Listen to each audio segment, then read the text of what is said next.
if the Holocaust will happen now, she will survive on her own. So that's your baseline. That's my baseline. It's not funny. It's really how I think.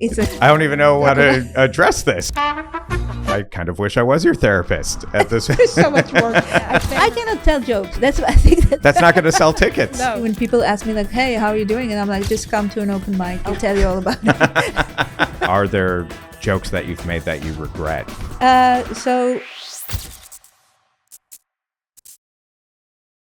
I'm Zach Newmark. This is Damn Yankee, and right over there is Israeli comedian Nira Tal. She's based in the Netherlands for the past 20 years and has only just learned that during interviews, she too is supposed to speak.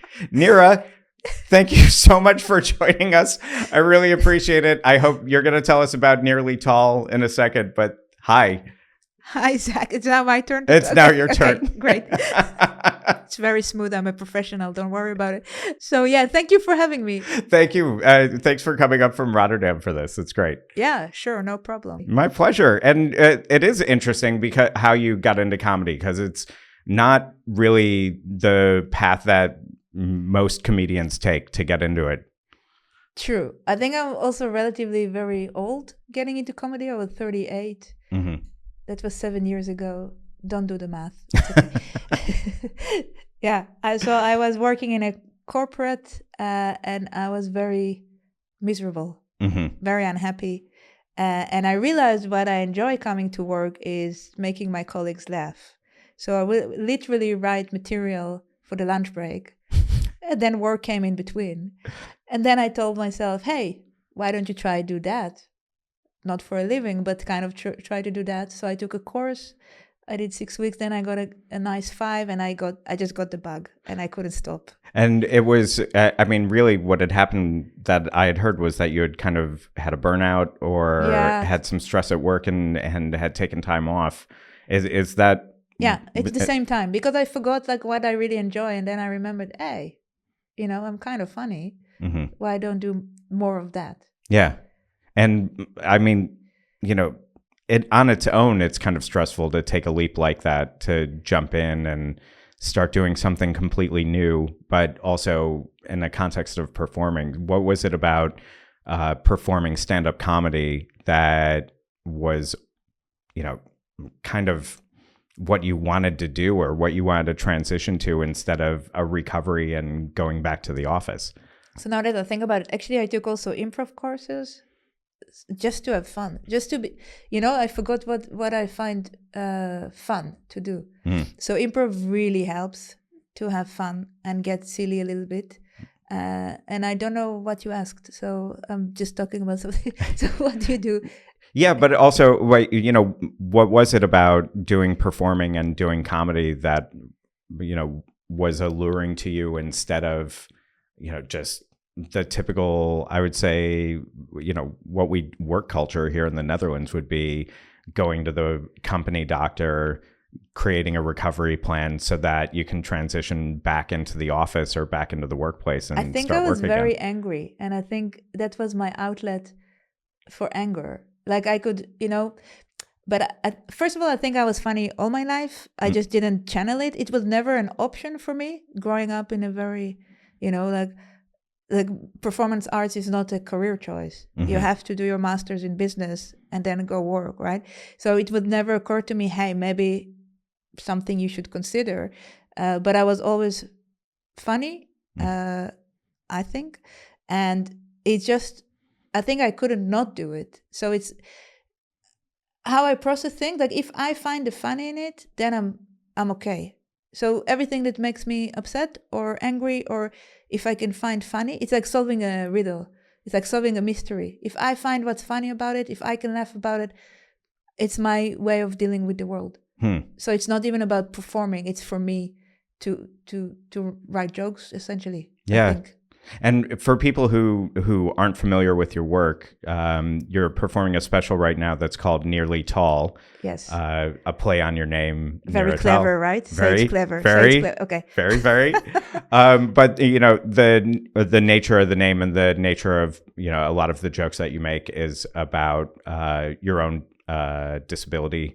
Yeah. That you live with day to day, which is pseudo dwarfism, and is that something, I believe that's something that's genetic, or that's in your family line, right? Yes, it's genetic. It's a dominant gene. So either you have it or you don't. And I got it from my dad. So my dad has my physique, is my height. And my older sister, for example, didn't get it. So she's long. So we have the long-legged people in the household. So my mom is also like much taller than my dad.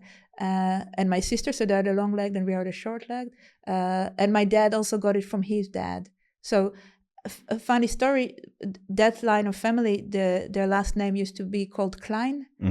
So so small in Dutch. Yeah. Small in Dutch. So that's kind of I think how far in the generation this genetic thing is playing out. Right. Is playing out. Yeah. Yeah.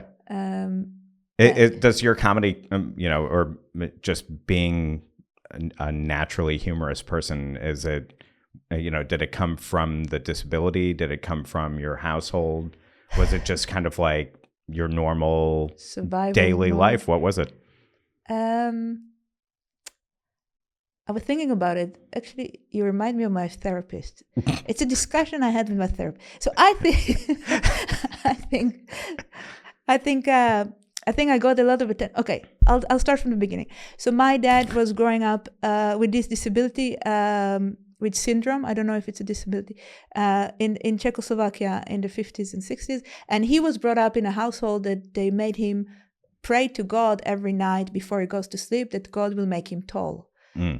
Yeah. Did it work? No. No. Okay. So there was no address to, like, it was not known. There was no diagnosis. Like, they didn't know what it is. It's kind of like he did bad, so that's why he's being punished. So this is the mindset, right? And then my dad, kind of to overcompensate, he became later a professional athlete. He was a weightlifter. He was a Czechoslovakia champion, and then he came to Israel. He became also in Israel a champion. You want a funny anecdote? Yeah. We can talk about the 1972 Olympics in Munich. So not a lot of funny things came out of that. No, but he was qualified for that Olympic to represent Israel. But just before the Olympics, they changed the rules. And part of our syndrome is we cannot straight our hand like for 180 degrees. And that was to qualify for the Olympics, you needed to do 180 degrees. So he was disqualified just before the Olympics. And that's what saved his life, essentially. Wow. Because all his team were murdered in the 1972 Munich Olympic. Yeah. So the disorder also saved his life in a way. Right. So that's how he grew up, right? So he raised me in a way that he said, nothing is wrong with you. You're totally normal. If people address you differently, it's on them. You can do whatever you want. No special needs, no nothing. So I was always surprised why people are looking at me on the street. And I think maybe the humor came there, kind of like draw attention. Okay, I already got your attention. Let's make something with it. So I think it was the performance art that I got the attention, and I didn't really understand why. Because in my head, how I was brought up, it's like, you're totally normal. Right. Why are people looking? And I think it's like, now if I think about it, it's kind of insane. Not to address, not to give a name to it, not to tell us to my sister, like she didn't know what's going on. But I think I'm going to be very mature and say, I think they did the best they could. Yes. Is that also something that comes out of, kind of the strict way that your father was brought up, that he wanted to just go completely in the opposite direction, right? Yeah, I think so. Yeah. I think so. And you also have a child yourself too. True. And she, funnily enough, she didn't get the gene, so she has long legs. And actually, I wanted to control it. So before we got pregnant, I actually tested because I didn't want her to have it. I'm the only one in the whole family that holds this gene. So with me, it ends. This very rare disorder. I don't know how I feel about it, but I'm the last one. And my daughter, so I kind of control like that she won't get this gene. But you know what I didn't consider? I didn't consider what the other part genes pool they're bringing. Right. So now she's diagnosed with autism. So it's okay. We can laugh about it. I find it funny because I got so concerned. I didn't want her to have the issues I went through. I didn't want her, and now I get a whole different era of issues. Right. Yeah. So that's funny. Fate is very funny. I mean, that's a wild way of looking at it too, because here I don't know what the reasoning was for moving to the Netherlands. Did you move here and get married here, or did you find your husband before that? I found my husband. Found him. Yeah. I found him. It's like looking for gold, like right. gold mining. No, so I found him in a world championship, junior world championship for bridge. For bridge? Playing bridge. So in 2001, it was in Poland, and I was in the Israeli team, and he was in the Dutch team. And back then, the World Bridge Federation had more budget, so they also had, after the games, they also had like a 10-day camp, just to bring all the juniors together, and that's how we got together for 10 days. That's really a thing. The World Bridge Federation Youth Camp. Or like young adult camp? Yeah, it used to be. I don't know. Hey. Was the Pinochle tournament sold out or something? He's making fun. So bridge, okay, don't get me started about bridge. It's the best card game in the world. It's a pure game of skill, right? It's an Olympic game. It's a game of skill. And there are as many bridge players around the world as poker players, for example. Okay. So there are about 50 million. Of course, every year the age is getting older. But yeah, it's like, I know. There are fewer every year, I'm pretty sure. Yeah. I know. But the world champions are actually young people. Okay. Yeah. Yeah. And so you and your husband got together. Your husband's Dutch? My husband is, 100% Dutch. And is he crazy tall? Like, is he Dutchman tall? Very much. Like 197, I think, something like that. Yeah. And he's 197, so that's over 6 feet tall in American. But how tall? I'm 1.5 meters, so 5. It's like 5'1". No, 5 on the dot. 5 even. 5, that's it. Right. You can measure things with me. Like I'm really like a. Was that also? I sometimes make the joke because you're, I think, one of 2 people that we've had on the show that's maybe shorter than I am. Right. I'm honored. Right. And so I make the joke that I moved to the Netherlands so that I could expand my gene pool. Right. And Take try to boost things up. Right. Was that ever something that was on your mind? Was, being someone who, has this syndrome of pseudo dwarfism, and then here you're playing bridge opposite someone who's, substantially taller, like literally a third taller. Oh, for sure. Yeah. Did I think about it? So we met sitting down. So I was sitting down. So he didn't see how short I am in the first glimpse.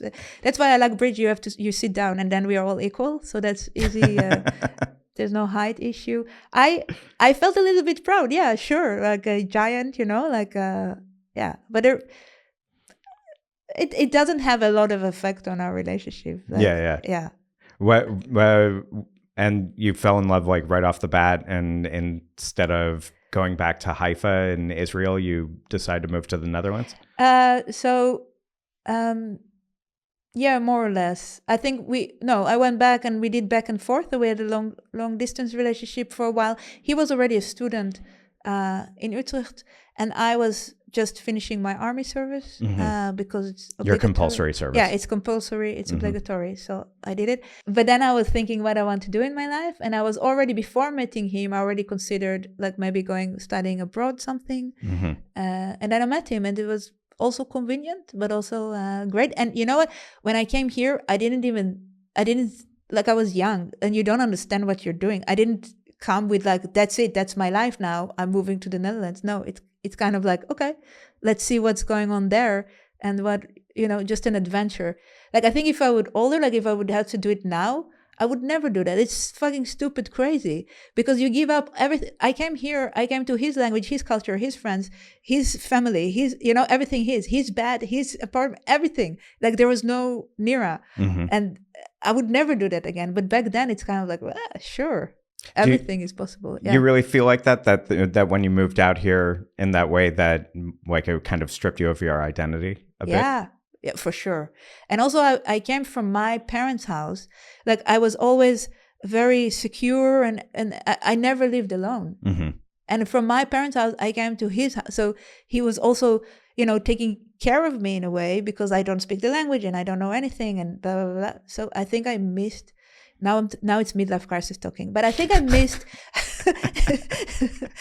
some part of like becoming an adult and developing, you know, in your early 20s, kind of like discovering the world. But I discovered the world with him, which is also very cute, but also not very independent.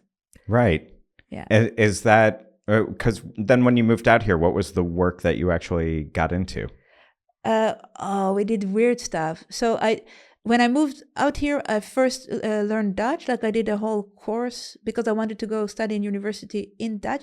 Back then, it was 2002, I think. There were not many English in Utrecht. We lived in Utrecht. There were not many English-speaking programs. There was English literature, and that's about it. So I first went to study Dutch, and I did all kind of weird jobs. Like I walked dogs. I did inventory in pharmacies.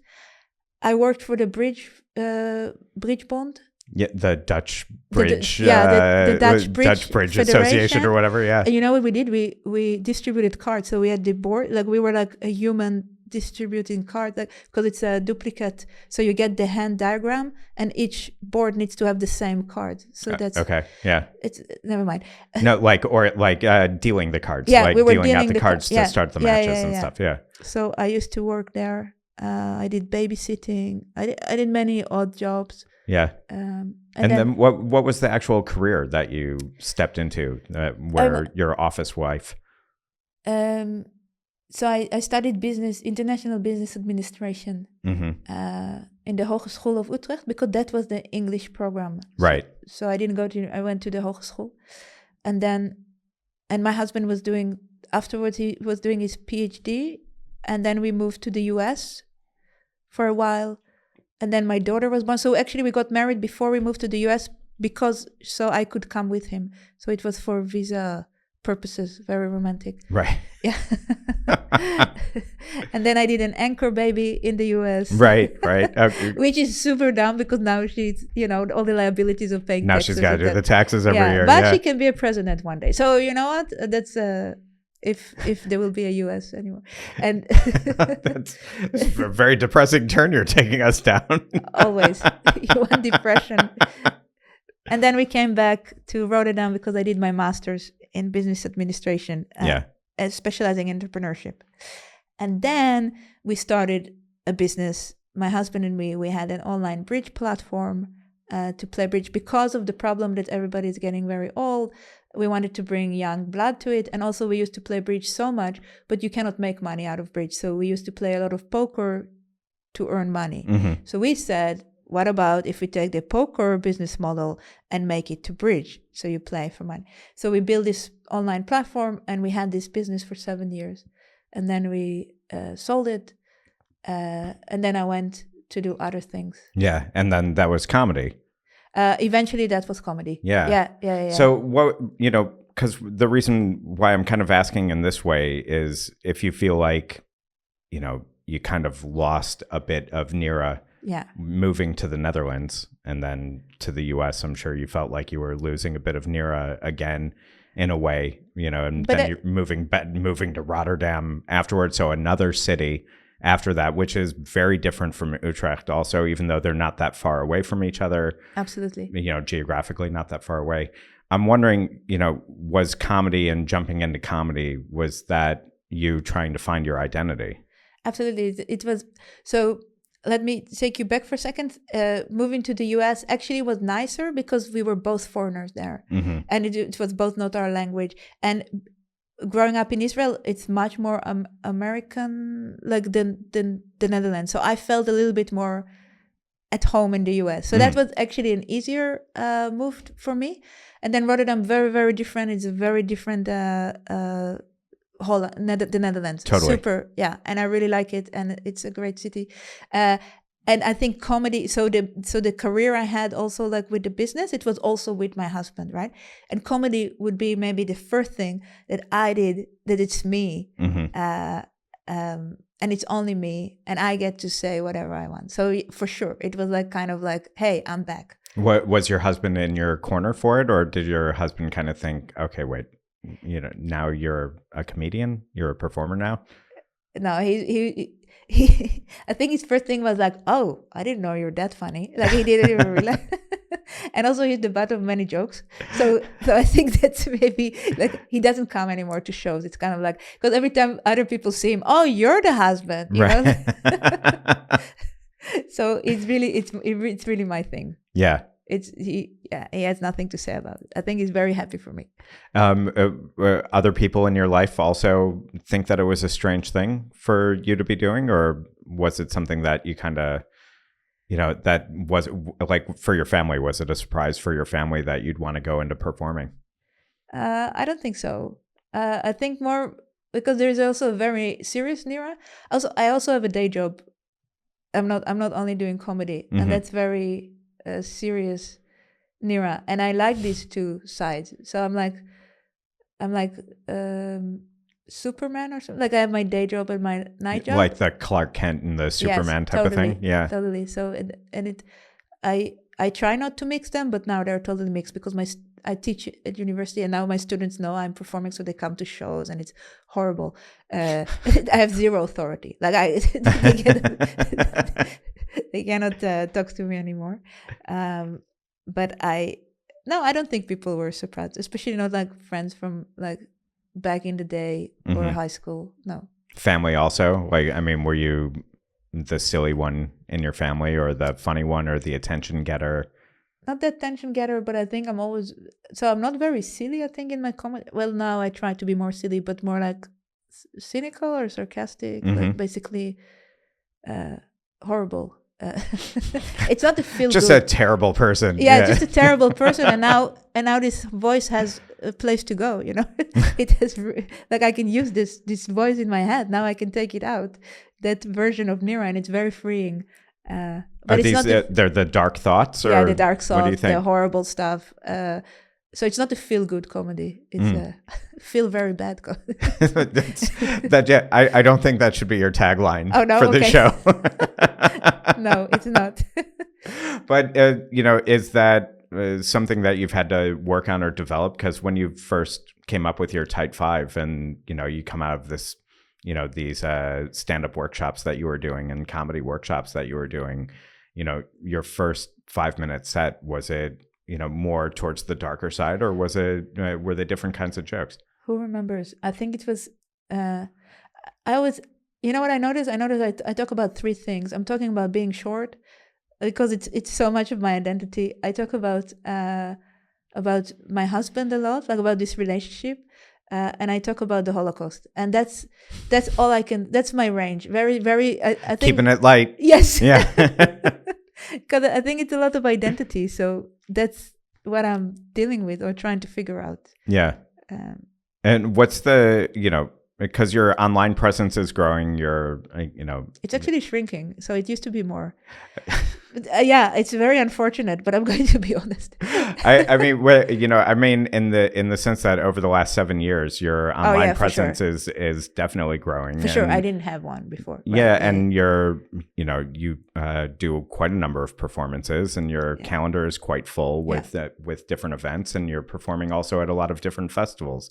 And so if you're focused on these three topics, like you say, height, husband, and Holocaust, the three H's. The three H's, as I like to call them.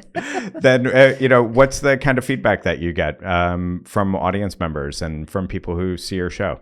I get, first of all, they laugh. So that's great. And I got a lot also like, oh, that's a different perspective. It's really interesting to see or to hear. And also that I'm a bit... crazy, sick, like a little bit. Okay, woman, relax. And also try to be silly. So it's just entertainment, right? Yeah. But also trying to show. I think the whole Nira Tal was actually me processing. I wanted to say like how I see the world and how the world sees me, and kind of like, and then I'm going to say everything I have to say about the topic, especially living in the country with the tallest people in the world, right? So I'm extra short, right? And I'm going to say everything about it, and then I'm going to be cured, right? That was my hope, but I'm still short, so, so it didn't solve it didn't work. No, it didn't work. I mean, it's almost like you talk about it almost in the same way you talk about your dad having to pray every night to be taller. Yeah, true. It's a little bit kind of like I want to make peace with it, but it never ends. I mean, what is ends? I think it's not about the whole show. I'm trying to make a point that I'm short, which is a fact, but I'm not small, right? So there is this connotation to being short. Like there's people can be dismissive, and also unconsciously they just look down at you. They literally look down at you, and you're not like the country here is not built for people my size, right? And people also don't take me sometimes seriously. I'm cute. I'm like I really understand Chihuahuas. Like like I feel like I'm angry and I want to shout and so that's the show. It's my frustration coming out, and there is discrimination. I mean, it is proven that there's a heightism. Here's a question: why in sport there's no category for height? There is like weight, age, whatever. Why not height? Right. What crazy world is this? And even in the Paralympics, the basket in the basketball stays the same height. Yeah. Like the people in the wheelchair. What is this a joke? It's so unsportive. That's what I'm saying. So, I mean, it was always something I noticed with boxing, because you've got the different weight classes for boxing, and then age if and you gender, get to this like weight class where people are weighing around 140 or 150 pounds, you'll see them. They're like 5'9", 5'10", with arms that are this long, right. and their legs are skinny like a chicken's. Because they've been just kind of building up as much as they can here, and then they strip themselves right. of water weight and then build themselves up again. And, it's not like these 5'10" people are fighting somebody my height or somebody who's your height, because they're just get clobbered. Right. But that's crazy. That's really discrimination. I think there are also jobs that you cannot do from a certain, like you have to be a certain height. Like, in Holland Casino, in order to be a dealer or a croupier, you need to be a certain height. Is that true? It is true. How do you know? Because I wanted to be. You applied for a job. I did. Yeah, I looked at it. Or to do roulette or to do the craps table, or the card, like blackjack or something like that. So you need to be able to see the whole table. Give me opstapje, give me something a little like step ladder. Or something like that. Like, why can I not be hired? Or being a flight attendant and that kind of thing. So there's research shown that like shorter people are less likely to get promoted. They earn on average less, like all kind of things. But you don't see demonstration, like like short lives matter. I'm doing a bit now. I'm sorry. Right. I'll stop. Keep going. That's fine. Yeah.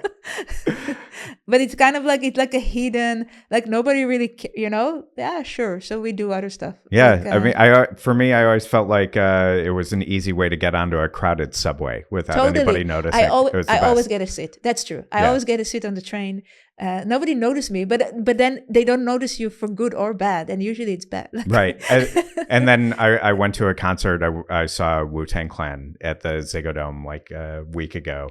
Right. And then I think for almost the entirety of the show, I saw some guy's back, of course, with his ass like rubbing into my stomach almost the entire show. Well, and ass is better than the front, let me tell you. Yeah. But, yes. In this context. Yes. Sure. Yeah. So now you're working as a comedian for 7 years at this point, or 6 years. Do you start exploring, or what are the other topics that you're starting to explore now? Yeah. So now I'm going into Parenthood. So now I'm thinking about like, my question now is like, till what age do you need parents? Like, yeah. Because I think my parents are a little bit useless by now, but and also so my daughter is almost 18, and I kind of had enough of being a parent. Like I'm kind of like, yeah, she can survive. My measurement is kind of like, if the Holocaust will happen now, she will survive on her own. So I've done that's your baseline. That's my baseline. It's not funny. It's really how I think. It's like That's. I don't even know how to address this. We can ignore it. I think I kind of wish I was your therapist at this. There's so much work. I pay her a lot. Yeah. But I mean, you're talking about parenting. Is this something your daughter? How old's your daughter? Almost 18. Almost 18. Yeah, 17. And what are the issues that you're going through now with her that makes it, good fodder for stage material? And I'm not. It's not particularly her. I'm just thinking about parenthood in general. Like so I have this whiteboard and I write themes. It's not funny yet. It's just thoughts. It's a kind of like you know how proud parents and like, is it worth it to be a parent if can you be jealous at your kid? Like how much are you living through your kid? How much you affect?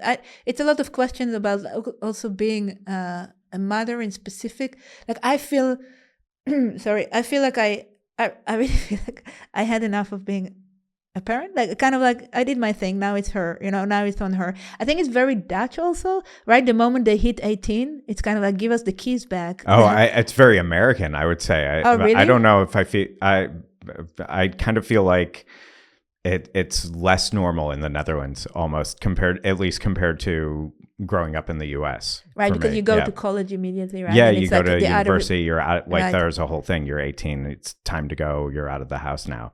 And here, I think I have friends who have their children in their early 20s still living at home. But maybe now because of the housing crisis, but back when my husband was 18, he immediately, like all that generation, immediately you go opkamers, like you go to student housing. To student housing, and you give the key back, and you have 3 to 5 business days, to to check out with your parents. Exactly. And you have to announce every time you come to visit, like it's not like your house anymore, it's their house, and you have to announce like how hungry you are when you come to visit, so they prepare enough food or whatever. So that's so that everybody can sit around in a circle and talk. Yes, right? Yes, let's make fun of the Dutch. Yeah. my in-laws, shout out to my in-laws. If that's kind of the direction that your comedy is moving in, are you starting to move away from some of the other jokes that you make about your identity? Yes, please. Oh God, yeah. I think I'm done with this. I think we established I'm short. It's fine. We can move on. I also have a lot of midlife crisis, I think. So now I'm also talking about that. Even though I really want to. So I'm trying to write this new show about parent. I want to call it Mothership, like mother as like being a mother is a relationship, right? Like a relationship, but then mothership. Right. And I'm talking about it on stage. So it's writing while living it. I think it's really interesting. I mean, that's what I saw also. And it can be really funny. But usually what makes good comedy is time, right? Like retrospect. So maybe now I shouldn't talk about it because I'm still figuring it out. But at the same time, though, I mean, you're a regular at Comedy Club Haug. I am, yeah. Which means how often are you on the stage there? So probably like every week, and then a couple of times a week, because we have also open mics and we have like tryouts for regular. So right, and we have the weekend shows, and there are three English speaking shows a week in Comedy Club Haug. So you're doing 2 to 3 sets a week at minimum, or most weeks. Oh, for sure, yeah. I mean, you've got to be, I assume that some of these things that you're talking about with, regarding your husband and your relationship and sort of dating, I don't know. It's got to be something that's coming up on stage now. I cannot not talk about it. Right. It's like I have to, that's what I like also. It's a little bit like the, what's her name? Miss Maisel, the wonderful Miss, that she just talks about her life that day or that week. So I try to do this a little bit, especially on open mics or tryouts. It's kind of like, hey, this is what happened. And it's very funny. And also it's very authentic because then my emotions are so raw. Like I would really get intense, like, oh, I have to tell you this or that. And is it making you better as a comedian, do you think? I think so. Like exploring things that are happening, on stage, but, because they're happening in the moment. Is that making you better or a better writer? I think more authentic, yeah. And I think actually personally, so forget about the stage, but for me to process, I think it helps me to think how to think about it in a way like that it's funny. Yeah. So maybe I'm disconnecting from myself, but... Are you? I mean, it's a great question because are you really kind of disconnecting from yourself when you do that? I think so, because I also watch myself, doing stupid things, and I watch myself and I'm like, oh, this is so funny. Like, so I'm kind of watching and doing at the same time. So what stupid things do you mean? When you say you're watching yourself doing stupid things, like what? No. Never mind. Yeah. It's recorded. It's going to be online. No. This is the line. Yes, we can have a drink afterwards. I can tell you everything. If this is the line, in the context of an interview, right, where we're talking, that's kind of like, okay, I don't want to go past that. Is that the same line when you're performing on stage, day in, day out? No, on stage I would say everything. Yeah. But I won't put it online, right? So there it's like experimenting. So I would say horrible stuff. I would be very, very honest to the point. It's kind of like TMI, Nira. Nobody wants to know this about you. But now we're recording, and also, there's like my husband and everything, and like my family. So it's not it's not public information. How do you protect to make sure that the material you don't want getting out there doesn't get out there? Because you're in a room. It's when you're performing on stage, whether it's 1,000 people at Carré or 50 people at a small club, it's a dark space, and you can't necessarily see 5 feet in front of the stage, right? True, but it's not allowed to film or record, and I think nobody, like, I'm not a known person, so nobody need to, I guess. Like, it's not very interesting. I don't know. Maybe I'm stupid. Maybe I shouldn't do that. No, I don't think so. I'm honest. Like, it's an honest question. I'm really wondering, like, how do you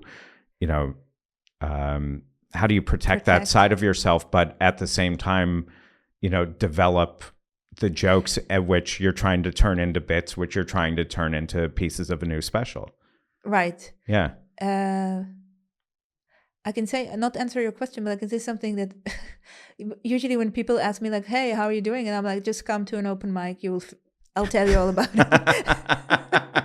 So it's kind of like a conversation, and I will never say it again, maybe. Well, I mean, there are good bits, I think, that came out of it that I might use. But I want to make it, so now it's super personal, but I need to make it a little bit more universal, I think. So I think more people have the same issues. Like, a lot of my material, usually when I perform, there is like one or a couple of like middle-aged women that cannot stop laughing. I think I hit a nerve, and they're just giggling the whole time. They cannot stop. If I only can find all of them and put them in one room, yeah, that's my audience. So it's always like one or two, and then, yeah. But it's also, I mean, if you're at the age that you are in your 40s and you're going through this phase of your life also as a woman, also as a mother, also as an immigrant. Yeah. And you've sort of, if you put all of these things together, is there a side of you that makes you want to lean into that even harder? Because, there aren't a lot of people women in their 40s who are comedians to begin with. Absolutely. And especially in the Netherlands, I think English speaking. And then adding English speaking on top of that. Yeah. So you're not in the main language of the culture and things like that. I think I should, find my audience, because till now I only talked about what makes me unique. So the short and the this and the Jewish and and now maybe I should just talk more what makes me less like more universal truth. Maybe that will do better for my career. You're onto something. Or maybe it's these experiences that you're going through, and these forms of self-development and self-realization. Maybe that's what actually makes you unique. Maybe that's where there is more material to be found. Yeah, well, there's only one way to find out. Yeah. I need to work harder. I need to actually write, yeah. Are there those jokes that you get up and you tell on stage, again, because you must feel comfortable up there, just kind of like, the lights go down and you open up, and then the lights come back on and you're done. Are there jokes that you've made that you regret, or things that you've told about your personal life that you regret? Probably. So now I'm talking about erectile dysfunction with men above 40. Mm-hmm. And I talk about that, but then immediately people... Is that a thing? I didn't know. I didn't either. Do you know? I had no idea. Okay. Dodge that bullet. No, but then and then I said something, and then people think it's my husband, but it's not my husband. So if you like online, let's make it as universal as possible, right? So like friends, whatever. Apparently it's a thing. So on dating apps, like they will send you a dick pic with an erection, but then when you meet, it's not erect. So my tip to ladies: ask them to send a dick pic with the newspaper with a date on it. So you know how current it is, right? Right. So that's my newest joke. That's pretty funny. That's Thank great. you. Yeah. Thank you. It says a lot about experiences, but yeah. Yeah. It's super interesting because, to be going through these different, ideas and thoughts about who you are and what your personal reality is or what your truth is or what your identity is. That was pretty much the first thing that you talked about when we started talking is, this idea of who are you and what's your identity. Yeah. And, after you've moved to this country completely for somebody else, is your day-to-day life now must be, very different from even 5 or 10 years ago. Absolutely. Yeah. I just do now. It's only about me. I think that's also a problem with family life. But but I have my day job, and then I do a lot of comedy, and it's a lot of traveling. You know what comedy is mostly? It's mostly waiting. It's waiting for your time to go on stage. Yeah. So you're away a lot, and then and evenings, and then you're not there. So we have also these discussions. So I hardly meet my husband. So we have coffee in the morning. So it doesn't matter when I come home in the morning, we're going to have coffee together. That's nice. Yeah, it's nice, and it's needed also. Otherwise, we don't catch up. We don't see each other. But it's a lot about Nira, and Nira, really, it's also horrible because the whole creative process and what you're talking about, it's like a lot of. There are these comedians that talk about politics and about the world, and so they don't have to. But I talk mostly about myself, so I'm constantly analyzing myself, and it's disgusting. It's like you cannot stop thinking about. You are not disgusting. No, but this thought process is you're constantly looking inward, and sometimes you look outward, like, oh, how great other comedians are doing, and you're not doing it's like this constant pull and push. But there's a lot of self-involvement. Comedians are very. But that also what you're talking about is this comedian doing better than me, or did that person get the job and I wanted to get that job? That's a performer thing, not just comedians. Fucking tough, man. Yeah, it's tough. You need to be strong. You need to be resilient. Did you have a gig that you missed out on recently that that's kind of fresh in your mind for some reason? Oh, for sure. There was a famous comedian that I was also in the running to open for her, but I already bought tickets, so I didn't know I'm in the running. After, so I didn't get it, and it's fine. You don't get it, it's fine. But then I'm sitting there, and then I see the opener, and I'm like, dude, really? It's like all this when you don't get a gig, it's kind of like, and then you get bitter and resentment. Yeah. Yeah. Do you internalize that, or do you turn it around, and does it drive you to develop your work further? It can be inhibiting, it can be tough, but I move from anger. So yeah, just make me angry, man. Then I'll do better. That's my driving force. I'm like So I'm intense.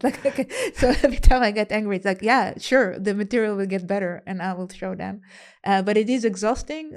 I think I'm old enough to, everybody's funny and everything is good, and it's just about the match. So you need to have a good match. You need to have, to be in the right place to the right audience. Because I've watched your work. I don't find you to be, at least I don't think it's the same as the way that you're describing it. I don't find you to be angry or bitter in what you talk about on stage, or at least the way that you talk about it. Maybe it's because I'm not seeing, these 5-minute sets that you do or 10 minutes that you do weekly. Right. But from the work that you present and more of the work that you share out to wider audiences, but also interviews with you that I've read, or, you know, like, and Rotterdam's broadcaster interviewed you a couple of years ago, and the podcast that you did for the comedy club where you work. I wouldn't say that you come across as being a bitter or driven by, you know, spite.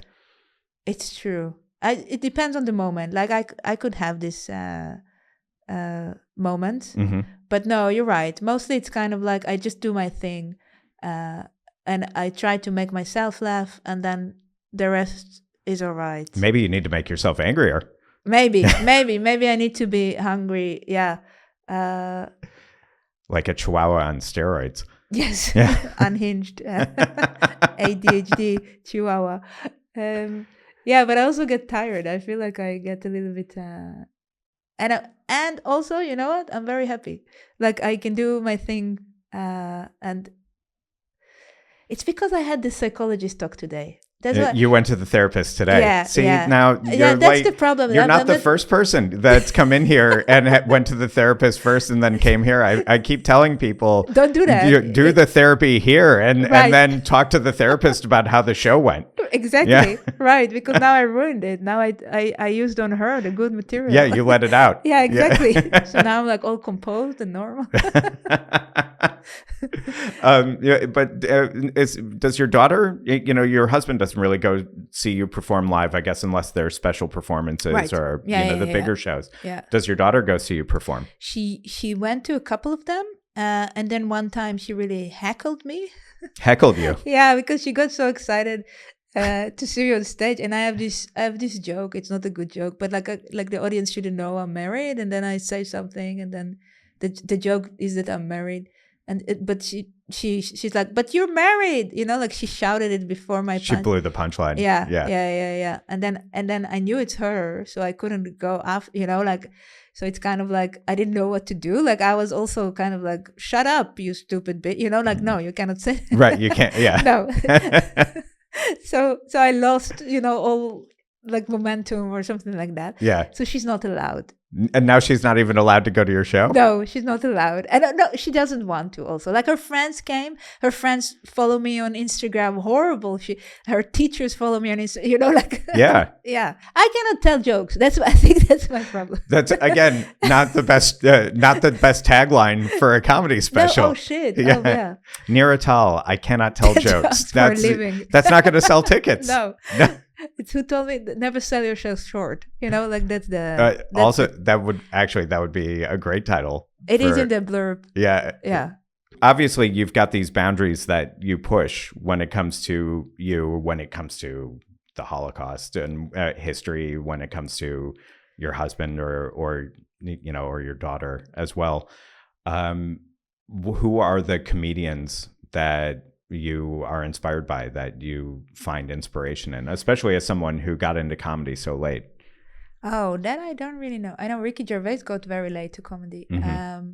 But just in general, who are the comedians that you kind of really enjoy? like Sarah Silverman. No, she's very funny. Yeah, I think she's very funny. Mm-hmm. She's very American, although like I don't think she does the voice, but the jokes themselves are very funny. You know, you've been compared to comedians like Ali Wong. Right. And, you know, where do you kind of find yourself in that space? Do you see similarities between your comedy and someone like her? It's a compliment, I would say. For sure. She's a great comedian. She's a great comedian, but she is very angry. She's like Bill Burr, like a female Bill Burr, you know, like very angry. I don't think I have this energy. Mm-hmm. I think I'm more like everything is ridiculous and let's just make fun of it. Yeah. But she has these great stories, and yeah, I'll take it as a compliment. Mm-hmm. Is it unusual, like, you know, when a reviewer compares you to somebody like Ali Wong, is that kind of, again, what we were talking about there just aren't a lot of women to compare women comedians to? Or do you see some sort of connection between your material and hers? Well, she talks a lot about herself, right? About her family life, or now divorcee, but then back then she was talking about her husband a lot. So maybe there's overlap on that. But maybe you're right. Maybe it's very limited number of comedians that are our age and have the same kind of life experiences. Yeah, maybe. Maybe, I don't know. I didn't think about it like that. What's the biggest show that you've played at this point? Because you did Lowlands. I did which Lowlands. is known much more as a music festival True. than a comedy and other forms of performing arts festival. So when I read that, I was pretty shocked, because people who live in the Netherlands knows what the festival is, but a lot of people outside the Netherlands maybe don't know quite how large an event it is. It's really a big event. Yeah. And it was so, I was really honored to be there. It was so great. And I got also to do a part of Nira Tal. So I got really like a solo, to do a solo. So not in a lineup. It was just my show. And it was an amazing experience. I have nothing to say. What, is there a bigger show that you've played than that one, or is that really the biggest? In terms of audience, I played a bigger show. I played like 1,000 in a theater Luxor. So Club Haug takes over every year Luxor Theater in Rotterdam. In Rotterdam, yeah. And then we do like a lineup show of Club Haug. Nice. Very nice. And that's like 1,000 seater, I guess, almost 1,000 seater. Yeah. So that's amazing. That's fun. Yeah. Yeah. So that's probably the biggest audience I played for. And then in terms of just sort of like stature, is it... Yeah, because you've also done. Did you do Edinburgh Fringe? I did, also, right? But Edinburgh Fringe is like everybody can go. Right. I mean, you hustle. Course. Yeah. You just flyer and hustle, and it's a soul crushing experience. But I did it. How long did you play at Edinburgh? I did a run of a week. Week. Yeah, I couldn't. I cannot. What was the size of the theater? It was a theater. You're stretching it, like stretching it. It was a upper room in a bar, like in a restaurant, and I think it's seated maybe 50 people. Okay. But we never sold out. I mean, in Edinburgh, in any given moment, there are like thousands comedians you can see. Right. And you know what I felt like when I was there? I felt like the London scene just went north.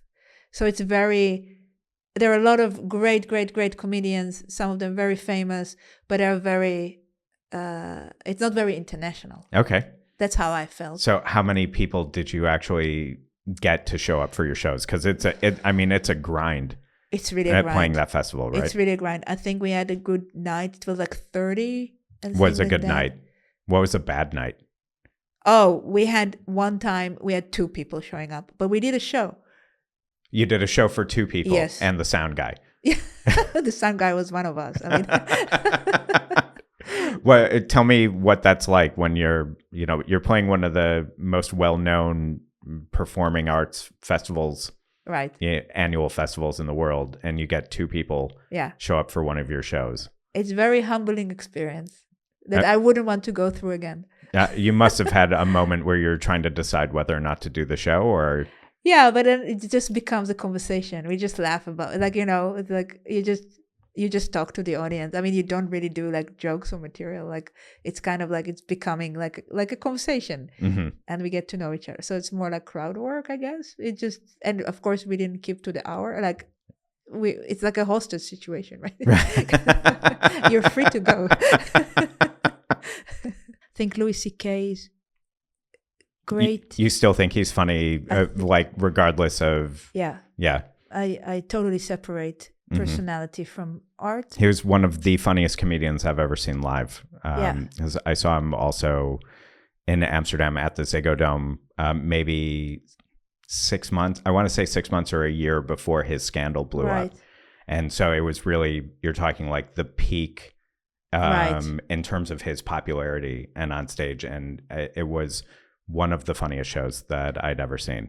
But I have to say, I think I've been to that show as well in the Ziggo Dome. But I have to say that these huge arenas are not doing it for me for comedy. No, they're not the best place for a comedy. But the good thing about his scandal that afterwards he came to perform in Club Haug in a small venue because he I didn't know that. Did he really? Yeah, he did. And then I was there, and that was a whole different experience. Oh, I had no idea that he played in a small club here. Yeah. Oh. Yeah. So that was he good?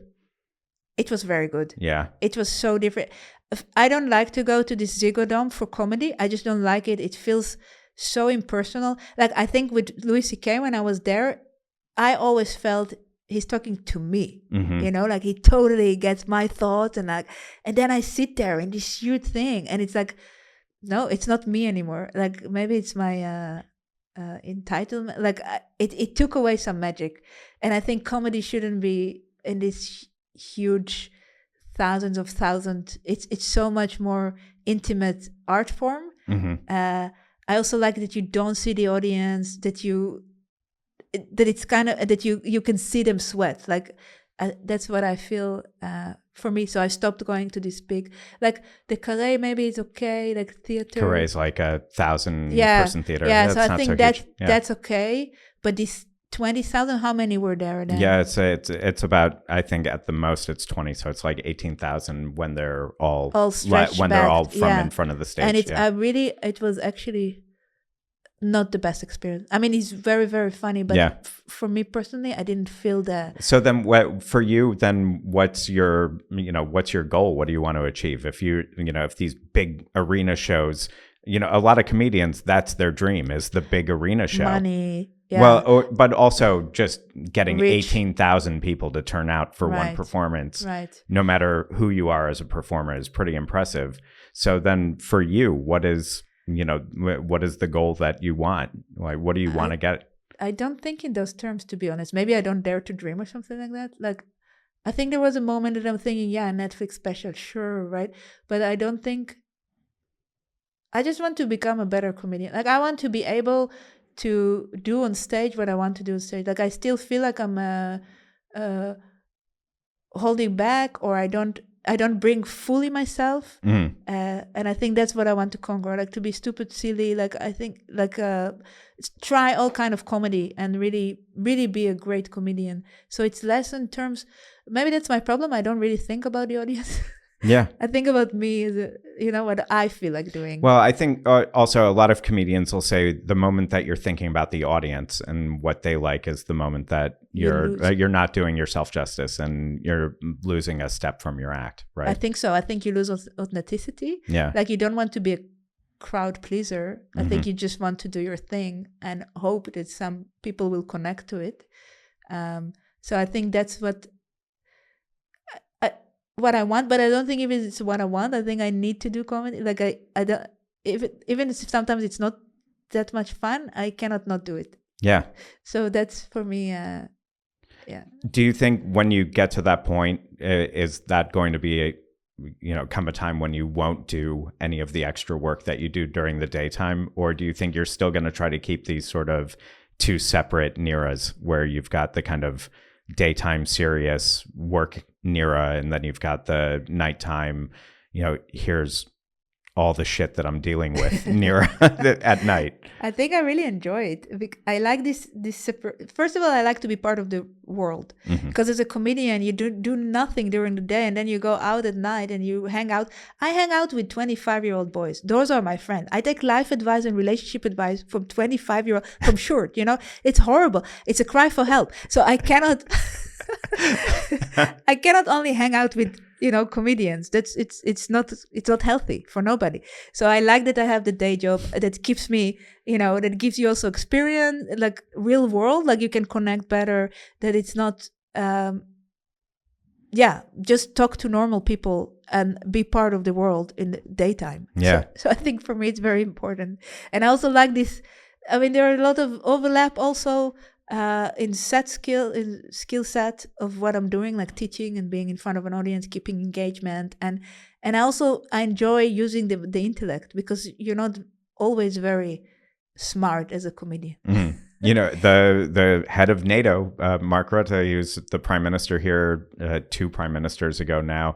He kept a separate job on the side. He was teaching students in secondary school on civics and politics the whole time. And for, I don't know if he actually believes this, because he's such a good politician that I don't believe pretty much anything that he says about himself. But, that was a way that he always kind of described it, was that it was a way of holding on to something that was just for him. And it also, was a different way of relating to whatever was going on, in society, in the world. Yeah, I think so. Yeah. Because you're being very isolated, and also stand-up is very lonely, essentially, right? Like you meet up comedians if you're on the same lineup, but sometimes and then you're just kind of like in and out, and it's nice to have also like some structure, stability. I don't know, even though I'm a freelancer also during the day, so it's nothing is really stable, but So you've got you also have some bigger shows coming up, because I don't know, this might be coming out afterwards, but I think you're at the Utrecht Comedy Festival. It was just last weekend. Yeah, so I guess it is coming out afterwards. Yes. Yeah. I'm just recovering from it. It was a lot. Yeah. Did it go well? It was really, really fun. Yeah. It's great stuff. Yeah. Yeah. They're really doing well. It's really fun because it's true festival. So in every given moment, there are like different rooms you can jump on, and the Dutch and the internationals, and also there is a hangout afterwards. Like there's a bar just for the comedians, so you can catch up with a lot of people,